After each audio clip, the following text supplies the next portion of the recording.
I, 27 male, am sitting here with my laptop, watching my ex-girlfriend Chloe, 25, scramble to do damage control on social media. It's been 3 days since we broke up, and the entertainment value has been something else. We dated for 2 years, lived together for the last 8 months in my apartment. Not going to sugarcoat it. The relationship was dying for months. She quit her job at a marketing firm 6 months ago to focus on her art. Translation: she sold maybe 2 paintings on Etsy in half a year. I was covering everything: rent, utilities, groceries, her car insurance, even her Netflix. She promised it was temporary while she built her brand. The breaking point came last Sunday. She'd been out with her friends Friday night. Came home at 4 a.m. Whatever, we're adults. But then I saw her friend Mia's Instagram story. There was Chloe grinding on some dude at a club, his hands all over her. The timestamp? 2:30 a.m. Clear as day. When I confronted her Saturday morning, she didn't even deny it. Just shrugged and said, "We were basically broken up anyway. You're never emotionally available." I'm sorry, what? I'm working 50-hour weeks to support both of us while you paint 3 abstract pieces and call it a career. And I'm the problem? I told her we're done. Pack your stuff. You got till Monday to find somewhere else to stay. She laughed. Actually laughed. Said I wouldn't dare kick her out, that I needed her. Sunday night, she was gone. Took her stuff to stay with Mia. Seemed pretty chill about the whole thing. Even said, "You'll come crawling back" on her way out. Monday morning, I wake up to 73 notifications. She'd posted on every platform. Finally free from toxic relationships. Butterflies: some people think money can buy love, but emotional manipulation and financial control aren't cute. Starting fresh and focusing on my art, my dreams, my journey.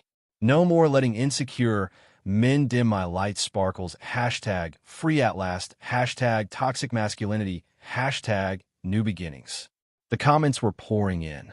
Her friends calling me trash, controlling, abusive. People I'd never met discussing what a monster I must be.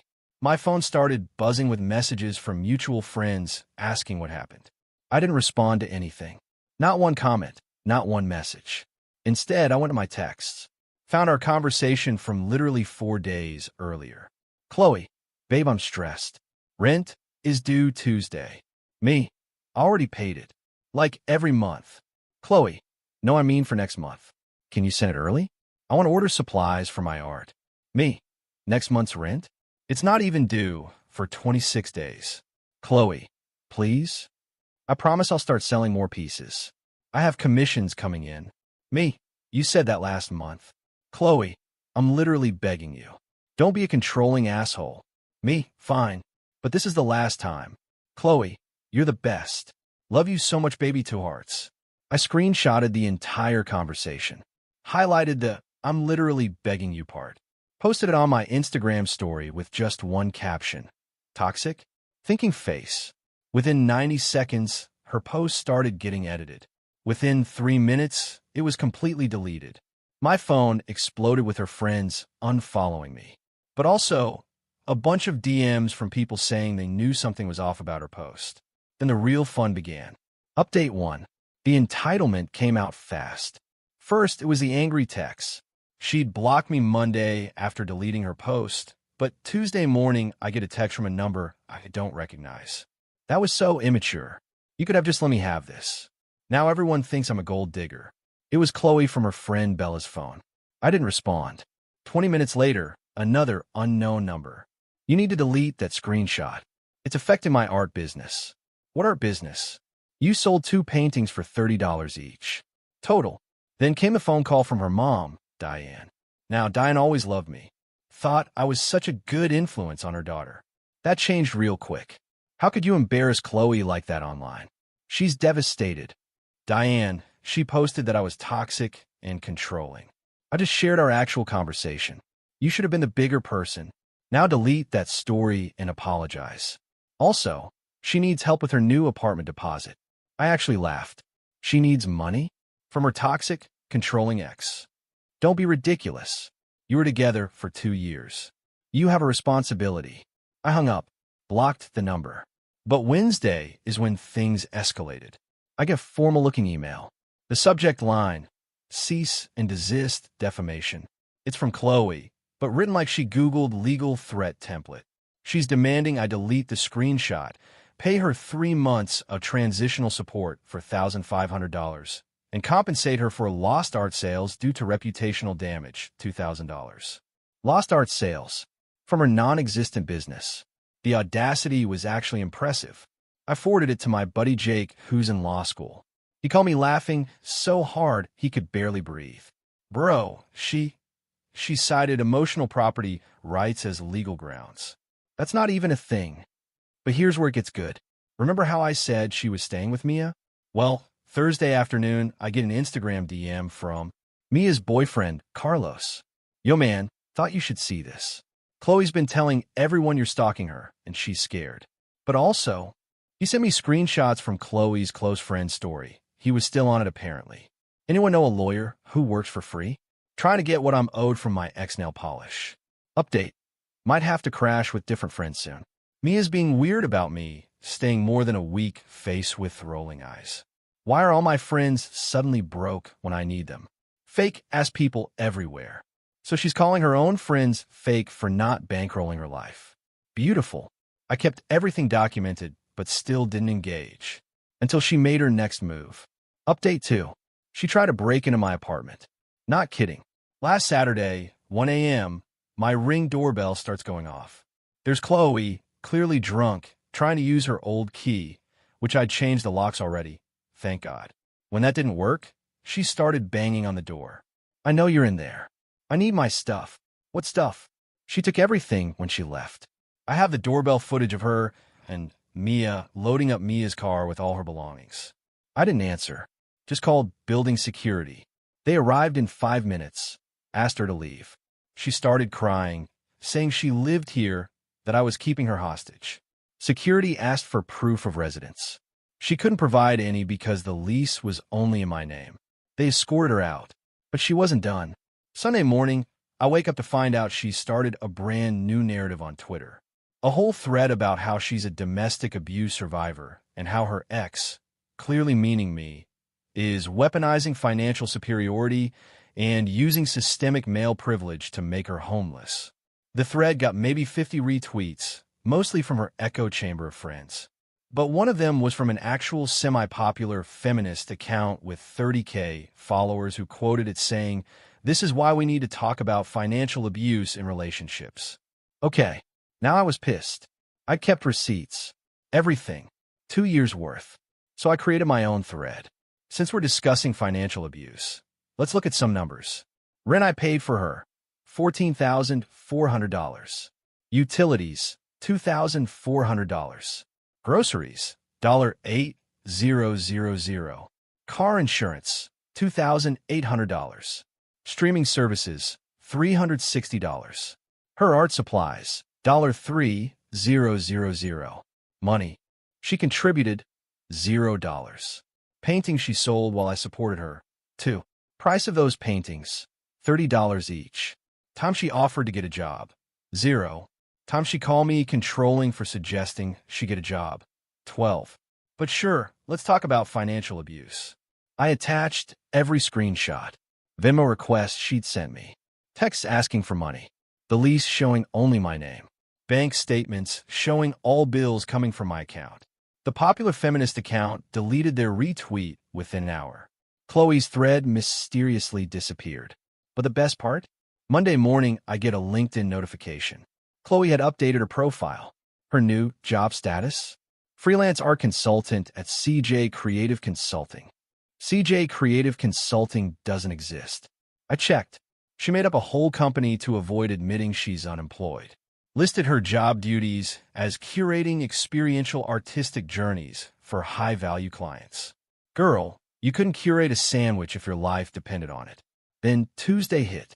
I get a call from my landlord. "Hey, just wanted to give you a heads up. A young woman came by the office claiming to be your girlfriend and saying she was illegally evicted.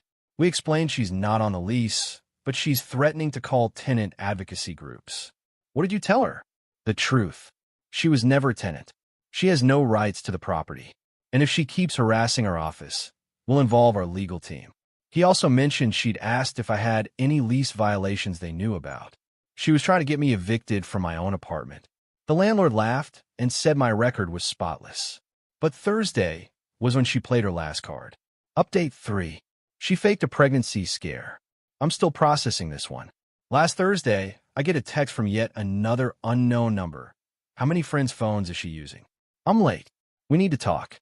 I didn't respond, but I did screenshot it. Good thing, too, because an hour later, Chloe posted on Instagram, going through something really personal right now. Sometimes life throws you curveballs right when you think you're free, pensive face. The comments immediately filled with her friends asking if she's okay, sending hearts, offering support. A few seemed to catch on and started commenting baby emojis with question marks. Here's the thing. We hadn't slept together in over a month before we broke up. She was always too tired or not in the mood, probably because she was grinding on randoms at clubs. Unless this is some miracle conception, the math doesn't add up. Friday morning, another text. I bought a test. It's positive. We need to discuss financial support. Interesting how it immediately went to money. Not what should we do, or I'm scared, or any actual human emotion. I texted back one thing. Send me a picture of the test with today's newspaper next to it. Radio silence for 3 hours. Then, I don't need to prove anything to you. You'll be hearing from my lawyer about child support. I replied, looking forward to the paternity test then. She blocked that number too. But here's where she messed up. Bad. Because while she was texting me about being pregnant, her friend Bella posted an Instagram story of them at Bottomless Brunch. There's Chloe, downing mimosas like they're water. Tag location and everything. A screenshot of that too. Saturday, the narrative changed. She posts on Facebook, where her family follows her, about how she's dealing with a potential health scare and how her toxic ex won't even support her during this difficult time. Her aunt commented asking what was wrong. Her mom posted asking why she didn't tell her. Chaos in the comments. Chloe just kept being vague, collecting sympathy without actually saying what was happening. So I did something petty. Maybe too petty, but I was done. I made a public Facebook post. I rarely use Facebook, but all her family could see it. Public service announcement. If someone claims to be pregnant but refuses to provide proof, drinks heavily in public, and immediately demands money rather than discussing options, please consider the possibility that you're being manipulated. Also, pregnancy tests are $10 at CVS, not the $500 someone just requested from me for medical expenses. I didn't name names. Didn't have to. Everyone knew. Her mom called me within 20 minutes, apologizing profusely. Apparently, Chloe had been hitting up family members for money all week, claiming different emergencies to each one. Her pregnancy story fell apart when her own cousin pointed out the brunch photos. But the real satisfaction came Monday. Remember that fake company she made up? CJ Creative Consulting? Well, she'd been using it to apply for apartment rentals, claiming she was a successful consultant, making $75,000 a year. How do I know? Because one of the property management companies called me. See, she'd listed me as her business partner and used my phone number as the company contact. The property manager was doing employment verification. Hi, I'm calling to verify employment for Chloe Jackson at CJ Creative Consulting. I'm sorry, what company? CJ Creative Consulting. She listed you as her business partner and says she's been employed there for 6 months. Ma'am, that company doesn't exist. Chloe is unemployed and has been for 6 months. She's also not my business partner. We broke up 2 weeks ago. Oh, okay. Thank you for clarifying. We'll be denying this application. She'd done this with 5 different properties. They all called me. I told them all the truth. Final update. It's been a month since the breakup. Here's where everyone stands. Chloe is currently couch surfing between various friends, but that network is shrinking fast. Mia kicked her out after she ate all her food and contributed nothing. Bella lasted 4 days before Chloe borrowed $200 from Bella's purse without asking. Her college friend hosted her for a week until Chloe tried to seduce her boyfriend. Yeah, she went there. Last I heard through the grapevine, she's staying with her cousin in a studio apartment, sleeping on an air mattress. The cousin already posted on Facebook asking if anyone needs a roommate because family is visiting longer than expected. The fake pregnancy mysteriously resolved itself with no explanation. She just stopped mentioning it after her family confronted her about the drinking photos. Shock. The art career has pivoted to her trying to become an influencer. She's posting daily about authentic living and financial independence for women. Her videos get maybe 40 views. Her latest one about how to spot a narcissist has 23 views and 18 dislikes. I wonder why. She applied for her old marketing job back. They said no. Apparently, burning bridges by walking out with no notice and bad-mouthing the company on social media has consequences. Who knew? Her family has cut her off financially after discovering she lied to all of them about different emergencies. Her mom called me one last time to apologize and mentioned Chloe owes various family members over $3,000 total from her week of scamming. The best part? She tried to start an OnlyFans.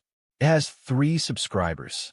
One is definitely her creating a fake account. The username is literally ArtLover2023. One might be some random, and I'm pretty sure the third is Mia trying to be supportive. She's made $12. As for me, I'm doing pretty good actually. Started dating someone new, Amy from my gym. She has an actual job, pays for her own stuff, and hasn't once called. Me toxic for expecting adult behavior. Wild concept. My apartment is cleaner, my bank account is recovering, and I haven't had to deal with a single piece of performance art masquerading as home decor. Peace.